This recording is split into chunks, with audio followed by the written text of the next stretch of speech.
ഓം ശാന്തി. എല്ലാ സമയത്തും പോസിറ്റീവായിരിക്കാൻ, എനർജറ്റിക് ആയിരിക്കാൻ, ഊർജ്ജസ്വലരായിരിക്കാൻ, ഉന്മേഷമുള്ളവരായിരിക്കാൻ എല്ലാവരും ആഗ്രഹിക്കും. എന്നാൽ അറിഞ്ഞോ അറിയാതെയോ പലപ്പോഴും നമ്മുടെ മനസ്സിലേക്ക് നെഗറ്റീവായിരിക്കുന്ന ഫീലിങ്സ് ആൻഡ് ഇമോഷൻസ് കയറി വരികയും അത് നമ്മുടെ ജീവിതത്തെ ആകെ ഭരിക്കാൻ തുടങ്ങുകയും അറിയാതെ ഡള്ളായ, വിഷമിച്ചിരിക്കുന്ന, നെഗറ്റീവായിരിക്കുന്ന, റിയാക്റ്റീവായിരിക്കുന്ന പേഴ്സണാലിറ്റീസായിട്ട് പലരും മാറുകയും ചെയ്യും. അതുകൊണ്ട് പോസിറ്റീവായിരിക്കുന്ന ഇമോഷൻസിൽ എപ്പോഴും നമ്മൾ ഇരിക്കാൻ വേണ്ടി, അഥവാ പോസിറ്റീവായിരിക്കുന്ന അനുഭൂതികളുടെ നല്ല നല്ല അനുഭൂതികളുടെ ലോകത്ത് സദാ ജീവിക്കാൻ നമുക്കിരിക്കണം എന്നുണ്ടെങ്കിൽ തീർച്ചയായിട്ടും നമ്മളതിൻ്റെ ബേസിനെ കുറിച്ച് മനസ്സിലാക്കിയേ പറ്റും. അഥവാ നമ്മുടെ ഇമോഷൻസ് നെഗറ്റീവാണെങ്കിൽ ഓട്ടോമാറ്റിക്കലി തോട്ട്സും നെഗറ്റീവായിരിക്കും. ഇമോഷൻസ് പോസിറ്റീവാണെങ്കിൽ തോട്ട്സും പോസിറ്റീവായിരിക്കും. തോട്ട്സ് പോസിറ്റീവ് ആവണമെന്നുണ്ടെങ്കിൽ തീർച്ചയായിട്ടും നമ്മുടെ ബിലീവ് സിസ്റ്റം, നമ്മുടെ വിശ്വാസങ്ങൾ പോസിറ്റീവായിരിക്കണം. അഥവാ എൻ്റെ വിശ്വാസങ്ങൾ, ബിലീവ് സിസ്റ്റത്തിൽ എനിക്ക് എൻ്റെ ശരിയെന്ന് ധരിച്ചു വെച്ച കാര്യങ്ങളിൽ നെഗറ്റീവാണെങ്കിൽ സ്വാഭാവികമായിട്ടും നെഗറ്റീവായിരിക്കുന്ന എനർജി എനിക്ക് പ്രൊഡ്യൂസ് ചെയ്യാൻ പറ്റൂ. നെഗറ്റീവായ സാധനം മാത്രമേ എന്നിലേക്ക് അട്രാക്റ്റ് ചെയ്യുള്ളൂ. എൻ്റെ ബിലീവ് സിസ്റ്റം പോസിറ്റീവാക്കാൻ എനിക്ക് സാധിക്കുമെങ്കിൽ ഓട്ടോമാറ്റിക്കായി തന്നെ എൻ്റെ പോസിറ്റീവായിരിക്കുന്ന തോട്ട്സിൻ്റെ ആധാരത്തിലൂടെ, പോസിറ്റീവായിരിക്കുന്ന ഇമോഷൻസിൻ്റെ ആധാരത്തിലൂടെ കൊച്ചു കൊച്ചു കാര്യങ്ങൾക്ക് പോലും അതിൻ്റെതായിട്ടുള്ള പ്രാധാന്യത്തോടെ മാത്രം റെസ്പോൺസ് കൊടുത്തുകൊണ്ട് റിയാക്റ്റീവ് ആവാതെ ഹാപ്പി ആയിക്കൊണ്ട് നമുക്ക് മുന്നോട്ട് പോകാനും സാധിക്കും. അങ്ങനെ ഹാപ്പി ആയിട്ട് മുന്നോട്ട് പോകണമെങ്കിലുള്ള ഒരേ ഒരു കാര്യം, നമ്മുടെ ഉള്ളിലുള്ളതായിരിക്കുന്ന ആ തോട്ട്സ്, ബിലീവ് സിസ്റ്റം എന്ത് എന്ന് മനസ്സിലാക്കണം എന്നുള്ളതാണ്. ഇപ്പോൾ നോക്കിയാൽ ഓരോരുത്തരെ സംബന്ധിച്ചിടത്തോളം ഓരോരുത്തരും വളർന്നു വന്നതായിരിക്കുന്ന സാഹചര്യങ്ങളിൽ നമ്മൾ പഠിച്ച് വായിച്ചറിഞ്ഞ കാര്യങ്ങളുടെ ആധാരത്തിൽ ചിലർ ഡിക്റ്റേറ്റീവ് നോവൽസാണ് കൂടുതൽ വായിച്ചിട്ടുള്ളതെങ്കിൽ അവരുള്ളിൽ ഭയം വളരെയധികം പ്രൊജക്റ്റീവായിട്ട് നമുക്ക് കാണാൻ സാധിക്കും. ചിലർ പൈങ്കിളി നോവൽ പോലതായിരിക്കുന്ന ബുക്കുകൾക്കാണ് പ്രാധാന്യം കൊടുത്തിട്ടുള്ളതെങ്കിൽ വികാരപരമായിട്ടുള്ള ചിന്തകൾ അവരുള്ളിൽ കൂടുതലായിരിക്കും. അവർക്കും അവരുടെ കോൺസെൻട്രേഷനോ അല്ലെങ്കിൽ പോസിറ്റിവിറ്റീനോ ഡെവലപ്പ് ചെയ്യാനായിട്ട് സാധ്യമല്ല. അതേസമയം മഹാത്മാക്കളുടെ ജീവചരിത്രങ്ങൾ, നല്ല നല്ല ബുക്കുകൾ, പോസിറ്റീവായിട്ടുള്ള തോട്ട്സിൻ്റെ ബുക്കാണ് വായിച്ചിട്ടുള്ളതെങ്കിൽ സ്വാഭാവികമായിട്ടും വളർന്നു വന്ന ആ ഒരു പേഴ്സണാലിറ്റിയിൽ അതിൻ്റെതായിട്ടുള്ള പോസിറ്റിവിറ്റി സ്വയമേവ നമുക്ക് കാണാനായിട്ട് സാധിക്കും. നമ്മൾ ജീവിക്കുന്നതായിട്ടുള്ള ചുറ്റുപാടിൽ എല്ലാവരും നമ്മളെ ചീത്ത പറയാനും തെറി വിളിക്കാനും കുറ്റപ്പെടുത്താനും മാത്രമേ ഉണ്ടായിരുന്നുള്ളൂ എങ്കിൽ സ്വാഭാവികമായിട്ടും ഒരു റിയാക്റ്റീവായിട്ടുള്ള പേഴ്സണാലിറ്റി ഉണ്ടായിട്ടുണ്ടായിരിക്കും. അതേസമയം നിങ്ങൾ ചെയ്യുന്ന കാര്യങ്ങൾക്ക് അംഗീകാരം കിട്ടാനും അംഗീകരിക്കാനും നിങ്ങൾ അപ്രീഷിയേറ്റ് ചെയ്യാനും കുറച്ച് ആളുകൾ, എല്ലാവരും ഇല്ലെങ്കിലും കുറച്ച് ആളുകൾ നമ്മുടെ കൂടെ ഉണ്ടായിരുന്നുവെങ്കിൽ തീർച്ചയായിട്ടും ആ രീതിയിൽ പോസിറ്റീവായിട്ടുള്ള ഒരു ഹാപ്പി ആയിട്ടുള്ള പേഴ്സണാലിറ്റി ഡെവലപ്പ് ചെയ്യാനും നമുക്ക് സാധിച്ചിട്ടുണ്ടായിരിക്കും. ഇങ്ങനെ നമ്മൾ നോക്കിക്കഴിഞ്ഞാൽ മറ്റുള്ളവരുടെ വാക്കുകളുടെ ആധാരത്തിൽ, പ്രവൃത്തികളുടെ ആധാരത്തിൽ, അംഗീകാരത്തിൻ്റെ ആധാരത്തിൽ, അപ്രീസിയേഷൻ്റെ ആധാരത്തിൽ, കേട്ടതിൻ്റെ, കണ്ടതിൻ്റെ, നമ്മളുള്ളിൽ സ്വീകരിച്ചതിൻ്റെ ഒക്കെ ആധാരത്തിൽ ഉണ്ടാക്കിയ ഒരു ബാഹ്യമായ ഒരു കോട്ട്, ആന്തരികമായി ബാഹ്യമായ ഒരു കോട്ട് മീൻസ് എൻ്റെ ഉള്ളിൻ്റെ ഉള്ളിൽ ഞാൻ പുറമത്തെ ആളുകളുടെ വാക്കുകൊണ്ടും കർമ്മം കൊണ്ടും വിചാരങ്ങൾ കൊണ്ടും ഞാൻ ഉണ്ടാക്കി വെച്ച ഒരു കോട്ടിലാണ് ഒരുപാട് ആളുകൾ അവനവൻ്റെ ജീവിതത്തിൻ്റെ പേഴ്സണാലിറ്റീനെ ഡെവലപ്പ് ചെയ്തിട്ടുണ്ടായിരിക്കുക. ആ പേഴ്സണാലിറ്റിയുടെ ആധാരത്തിൽ നിങ്ങൾ ചിന്തിച്ചു നോക്കുമ്പോൾ പലപ്പോഴും നമ്മൾ അറിയാതെയാണെങ്കിലും നമ്മുടെ റെക്കോർഡ് ചെയ്യപ്പെട്ടു പോയത് നെഗറ്റീവായിരിക്കുന്ന ഫയൽസ് ആണ് എങ്കിൽ നിങ്ങളുടെ കർമ്മത്തിൽ നിന്ന്, വാക്കിൽ നിന്ന് ആ രീതിയിൽ റിയാക്റ്റീവായിട്ട് മാറും. കൊച്ചു കൊച്ചു കാര്യങ്ങൾ പോലും നിങ്ങൾക്ക് സഹിക്കാൻ പറ്റാതായി മാറും. നിങ്ങൾ ഇമോഷണലി വീക്കായിരിക്കുന്ന ഒരു പേഴ്സണാലിറ്റി ആയിട്ട് ഡെവലപ്പ് ചെയ്യുക തന്നെ ചെയ്യും. അതുകൊണ്ട് ഈ ഒരു മാറ്റം നമുക്ക് കൊണ്ടുവരണം എന്നുണ്ടെങ്കിൽ ആദ്യം നമ്മുടെ ബിലീവ് സിസ്റ്റത്തിൻ്റെ ഉള്ളിൽ ഒരു മാറ്റം നമുക്ക് കൊണ്ടുവന്നേ പറ്റൂ. ബിലീവ് സിസ്റ്റത്തിനുള്ളൊരു മാറ്റം നമുക്ക് കൊണ്ടുവരണം എന്നുണ്ടെങ്കിൽ നമ്മുടെ ഉള്ളിൻ്റെ ഉള്ളിലായിരിക്കുന്ന ഒറിജിനലായിരിക്കുന്ന വാല്യൂസ് എന്ത്, അത് റിയലായിരിക്കുന്ന ഫാക്ടർ എന്ത് എന്ന് കണ്ടെത്താൻ നമ്മുടെ ഉള്ളിൽ തന്നെ ഒരു വിശകലനം നടത്തി നോക്കിയേ പറ്റൂ. ഇത് മറ്റാർക്കും നടത്താൻ സാധിക്കുന്ന ഒന്നല്ല. നമ്മൾ തന്നെയാണ് നമ്മുടെ ഉള്ളിൽ, എൻ്റെ ഉള്ളിൽ എന്ത് വിധത്തിലതായിട്ടുള്ള ചിന്തകൾ നടക്കുന്നുണ്ട്.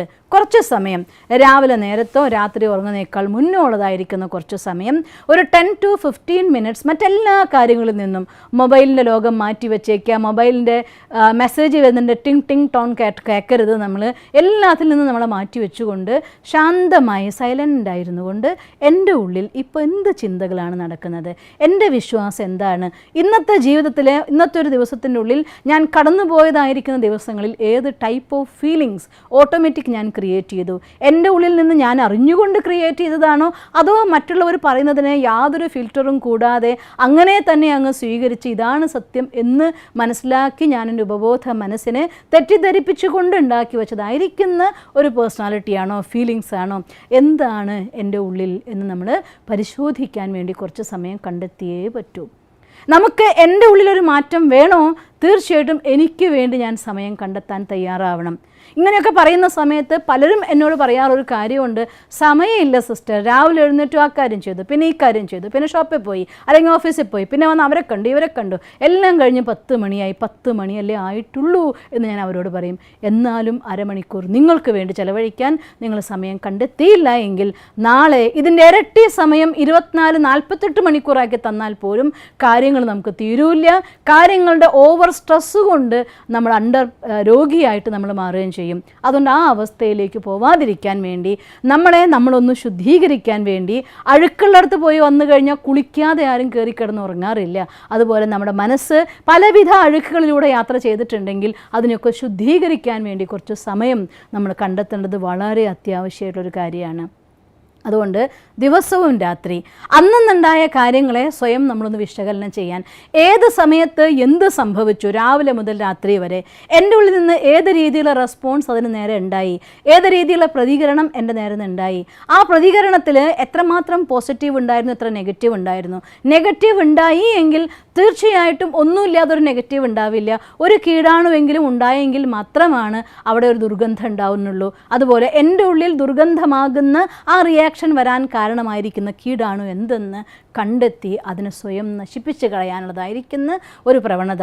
ഒരു വിധത്തിലും നിങ്ങൾക്ക് അതിനെ ഇല്ലാതാക്കാൻ സാധിക്കുന്നില്ല എങ്കിൽ ഭഗവാന്റെ പേരിൽ ഒരു കത്ത് എഴുതിക്കൊണ്ട്, ആരും നമ്മളെ ചതിക്കില്ല, മനുഷ്യന്മാരാണെങ്കിൽ പിന്നെയും ആക്കി വയ്ക്കാം, പക്ഷെ ഭഗവാൻ ഒരിക്കലും ഒരു കാരണവശാലും നിങ്ങളെ ചതിക്കില്ല. അതുകൊണ്ട് എല്ലാ ഫീലിങ്സും ഭഗവാന്റെ മുന്നിൽ ഒരു പേപ്പറിൽ എഴുതി കൊടുത്ത് മനസ്സിനെ കാലിയാക്കി ഇമോഷൻസിൻ്റെ ഭാഗം ക്ലോസ് ചെയ്തുകൊണ്ട് കാം ആൻഡ് കൂളായിട്ട് വേണം രാത്രി നമുക്ക് ഉറങ്ങാൻ. പ്രഭാതത്തിൽ ഉണരുന്ന സമയത്ത് 10 മിനിറ്റ് സമയം നമുക്ക് വേണ്ടി നമ്മൾ ചിലവഴിച്ചേ പറ്റൂ. പോസിറ്റീവായിരിക്കുന്ന തോട്ട്സ് ക്രിയേറ്റ് ചെയ്തുകൊണ്ട്, പോസിറ്റീവായിരിക്കുന്ന അഫർമേഷൻസ് ക്രിയേറ്റ് ചെയ്തുകൊണ്ട് നമ്മളെ സെൽഫ് റെസ്പെക്റ്റിനെ വാനോളം ഉയർത്തിയിട്ട് വേണം ഒരു ദിവസം ആരംഭിക്കാൻ. എങ്കിൽ ഒരുപാട് വലിയൊരു സർക്കിളിനുള്ളിലേക്ക് എത്ര ചെറിയ സർക്കിൾ ഇട്ടാലും ആ വലിയ സർക്കിളിനെ കവർ ചെയ്യാൻ സാധ്യമല്ല. അതുപോലെ തന്നെ നമ്മുടെ സെൽഫ് റെസ്പെക്റ്റിനെ, നമ്മുടെ എനർജി ഫീൽഡിനെ അത്രയധികം വികസിപ്പിച്ച ശേഷം നിങ്ങൾ ഒരുപാട് ആളുകളുമായിട്ടുള്ള വ്യവഹാരത്തിലേക്ക് പോകുമ്പോൾ പലരുടെ ഭാഗത്തു നിന്നും പല രീതിയിലുള്ളതായിട്ട് എനർജികളും നിങ്ങളിലേക്ക് വന്നാലും അതൊന്നും നമ്മൾ പ്രഭാവം ഉണ്ടാക്കില്ല. കാരണം നമ്മൾ അതിനേക്കാളൊക്കെ വലിയൊരു എനർജി ഫീൽഡിലാണ് നമ്മൾ ഇരിക്കുന്നുണ്ടായിരിക്കുക. ഈ രീതിയിൽ രാവിലെയും രാത്രിയും നമ്മളെ വിശകലനം ചെയ്യാനും ചെക്ക് ചെയ്യാനും, അഥവാ ഏതെങ്കിലും ഒരു കീടാണുവാകുന്ന നെഗറ്റീവ് ഫീലിംഗ് ഓർ തോട്ട് നമ്മളുള്ളിലേക്ക് വന്നിട്ടുണ്ടെങ്കിൽ അതിനെ ഡിലീറ്റ് ചെയ്തുകൊണ്ട് ക്ലീൻ ആൻഡ് ക്ലിയർ കമ്പ്യൂട്ടറാക്കി നമ്മുടെ ബ്രെയിനിനെ കാം ആൻഡ് കൂളാക്കി മാറ്റി അതിന് റിലാക്സേഷനിൽ കൊണ്ടുപോയി രാവിലെ ഉണർന്ന ഉടനെ ഹൈലി ന്യൂട്രീഷ്യസ് ആയിരിക്കുന്ന പോസിറ്റീവ് തോട്ട്സ് കൊടുത്തുകൊണ്ട് എനർജറ്റിക് ആക്കിയിട്ടാണ് നിങ്ങൾ മുന്നോട്ട് പോകുന്നതെങ്കിൽ നമ്മുടെ ബിലീവ് സിസ്റ്റത്തിൽ നിങ്ങൾ എത്ര വർഷങ്ങൾ കൊണ്ട് എന്തൊക്കെ കാര്യങ്ങൾ അതിലറിയാതെ അടിഞ്ഞുകൂടിയിട്ടുണ്ടെങ്കിലും നിരന്തരമായിട്ടുള്ള ക്ലീനിങ് പ്രോസസ്സിലൂടെ ആ ബിലീവ് സിസ്റ്റം 100% പോസിറ്റീവിലേക്ക് മാറ്റാനും എപ്പോഴും ഹാപ്പി ആയിട്ട് പോസിറ്റീവ്ലി ഇമോഷണലി ചാർജ്ഡ് ആയിട്ടുള്ള പേഴ്സണാലിറ്റി ആവാനും നിങ്ങൾക്ക് സാധിക്കും. അതുകൊണ്ട് ഇത് 2 കൊച്ചു കാര്യങ്ങളാണ്. രാത്രി ഉറങ്ങും മുന്നേ നമ്മൾ സ്വയം ഒന്ന് വിശകലനം ചെയ്യണം. ധർമ്മരാജാവായിരിക്കുന്ന ഭഗവാനെ മുന്നിൽ വെച്ചുകൊണ്ട് നമ്മൾ സ്വയം വിശകലനം ചെയ്ത് ഓരോ കാര്യത്തെയും കണ്ട്, അഥവാ അതിലെന്തെങ്കിലും ഉണ്ടെങ്കിൽ ഒഴിവാക്കണം.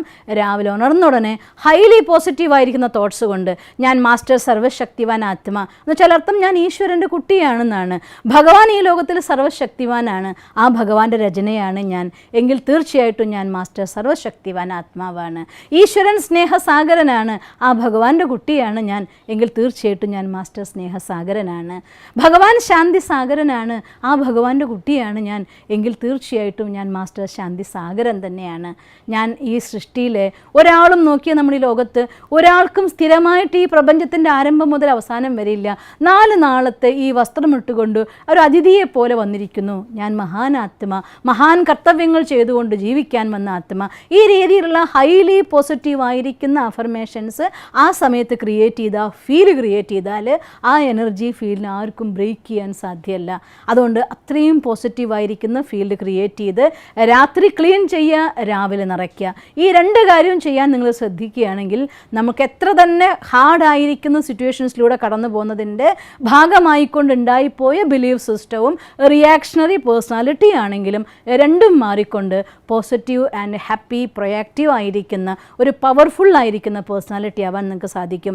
എന്തിനേയും നല്ല ഭാവത്തോടെ കാണുന്ന നല്ല വ്യക്തിത്വമായി വികസിക്കപ്പെടാൻ നിങ്ങൾക്ക് സാധിക്കും. അതുകൊണ്ട് 2 കൊച്ചു കാര്യങ്ങളാണ്, ശ്രദ്ധിക്കണം. തീർച്ചയായിട്ടും നിങ്ങളുടെ ജീവിതം സദാ സന്തോഷം നിറഞ്ഞതായിട്ട് മാറും.